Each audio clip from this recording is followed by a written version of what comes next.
Most swing instruction out there is built for a 25-year-old body with full rotation, quick reflexes, and the athleticism to recover from a complicated move mid-swing. Almost none of it is honest about what actually changes as you age, and almost none of it explains why a handful of small, specific adjustments matter so much more for a senior swing than they do for anyone else. Today, 5 things that genuinely matter for a senior golf swing, and just as important, why each one matters more for you than it ever did in your 20s.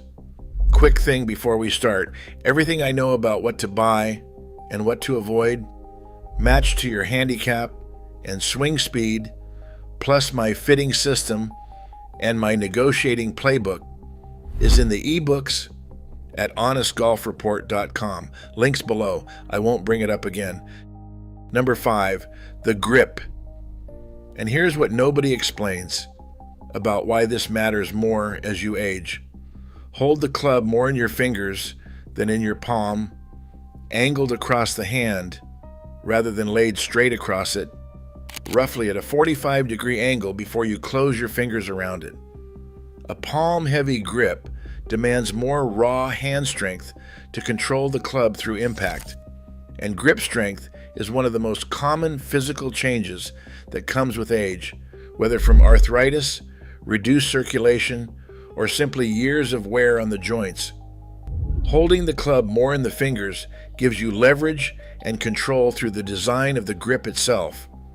Rather than needing the same raw strength, a younger, stronger grip could always rely on to muscle the club square. On top of that, a slightly stronger grip than you might have used decades ago, enough that you can see 2 or nearly 3 knuckles on your lead hand looking down at address, helps the club face release more naturally through impact without extra hand action. That matters because a slower swing speed generates less centrifugal force to square the face on its own. So a stronger grip does some of that squaring work for you passively, instead of asking your hands and forearms to fight for it late in the downswing when there's the least time and the least strength left to do it well. Number 4, the setup. And this is where a lot of instruction skips the reasoning entirely and just hands you a checklist. For ball position, keep it simple. Feet together, ball centered, club behind the ball, then step 1 foot toward the target and 1 foot away, roughly 4 to 5 inches each, and you're set for essentially any iron in the bag with one repeatable method rather than a different memorized spot for every single club.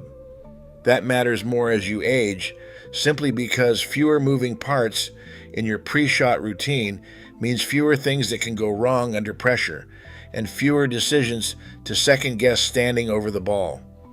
For body position, favor slightly more weight on your lead foot at address, something like 60% lead, 40% trail, which you'll feel as a subtle bump of the hips toward the target before you even start the club back. Here's the part that doesn't get explained.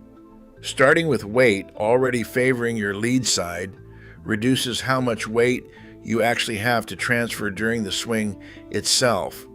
And a smaller, more efficient weight shift is exactly what an aging body needs, instead of a large, athletic transfer that demands more balance, more core stability, and more precise timing than a younger body could take for granted.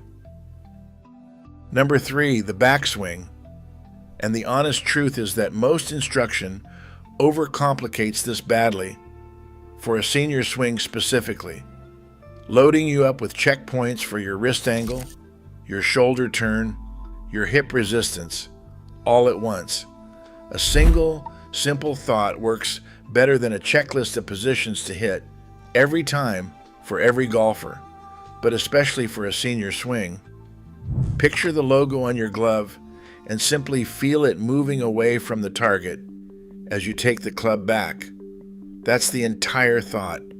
Here's why that matters more now than it did when you were younger.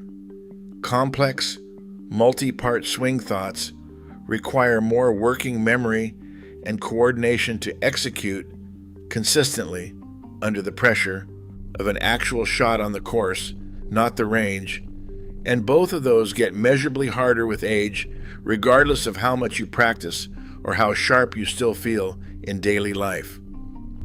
One simple physical image beats 5 technical positions every single time for a senior swing. Not because the technical positions themselves are wrong or bad advice, but because you're far more likely to actually execute one clear, felt thought under pressure than to successfully juggle several abstract technical checkpoints at once, especially on the tee with people watching. Quick favor before the last 2. If this is useful, hit subscribe. More honest breakdowns every few days. Back to it.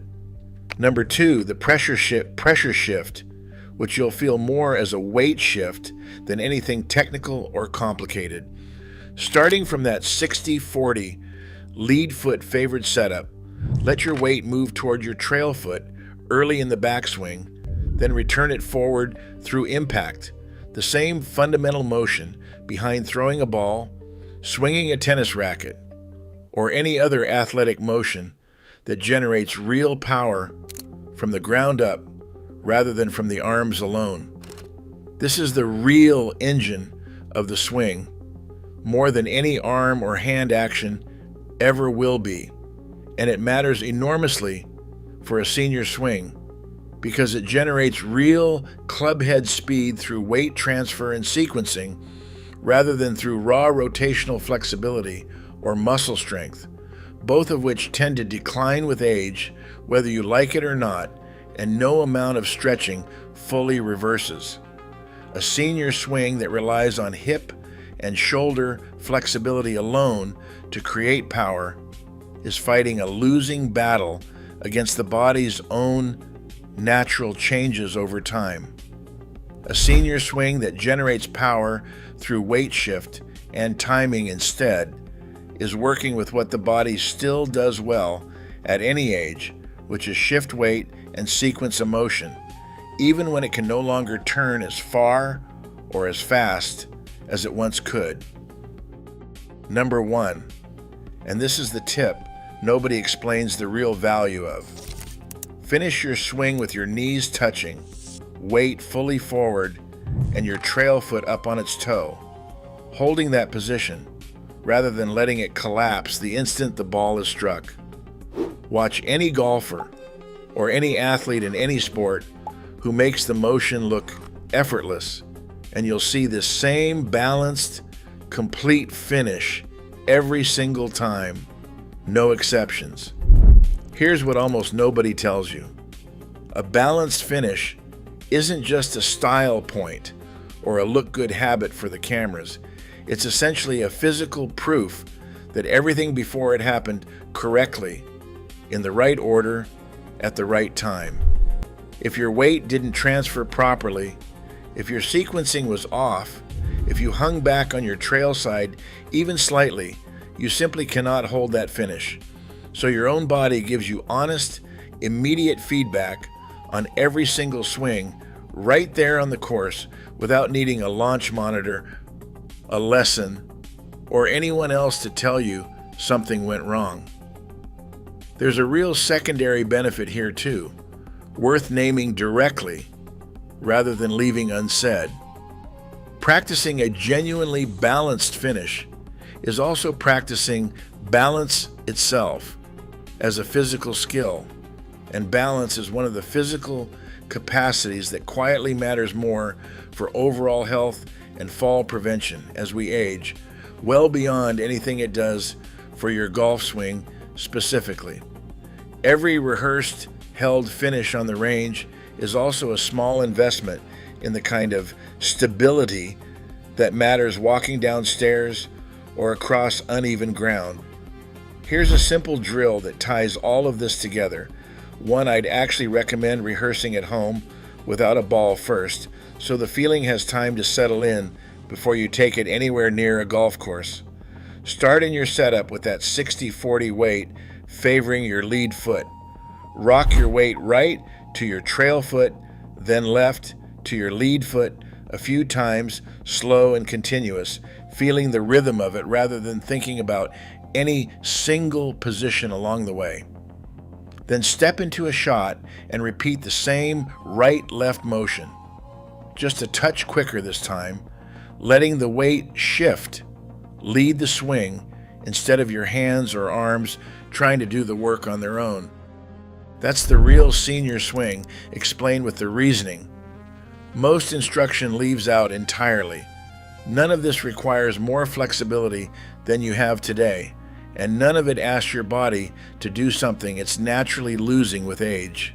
It works with what's actually changing in your body over time, not against it, which is the whole difference between advice that helps and advice that just adds frustration to a game that's supposed to be enjoyable. Drop a comment below. Which of these 5 have you never actually had explained to you before? Every comment gets a reply.